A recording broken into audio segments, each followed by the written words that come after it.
বিলেতের এক সময়ের যে ওয়েদার ছিল সে ওয়েদার কখনো হয়তোবা অনেকেই সূর্য দেখেন না। আপনার যখন রাত মানে মোটামুটি 24 ঘন্টার মধ্যে 20 ঘন্টায় রাত থাকতো। এখন বিলেতের ওয়েদার অনেক পরিবর্তন হয়েছে এবং পরিবর্তনের সুবাদে এখানে অনেকেই অনেক ধরনের সবজিও চাষ করছেন। আমরা সিলেটি ভাষায় এটাকে ড্যাঙ্গা বলি।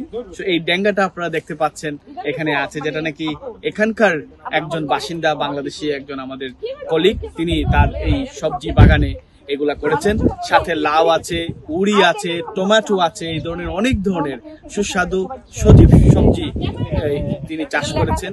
এবং এর মাধ্যমে কিন্তু বাংলাদেশ থেকে আসার পরে মানুষের মধ্যে যে এক ধরনের অভাব থাকে যে একটি ফ্রেশ সবজি শাকসবজি খাওয়ার, সেটাও পূরণ হচ্ছে। পাশাপাশি এই সবজি নিজে চাষ করে আত্মীয় স্বজন, বন্ধু বান্ধব, কলিগদের দাওয়াত দিয়েও অনেকে আনন্দ পাচ্ছেন। মানে আমাদের মধ্যে এক ধরনের মেলবন্ধন তৈরি হচ্ছে এর মাধ্যমে।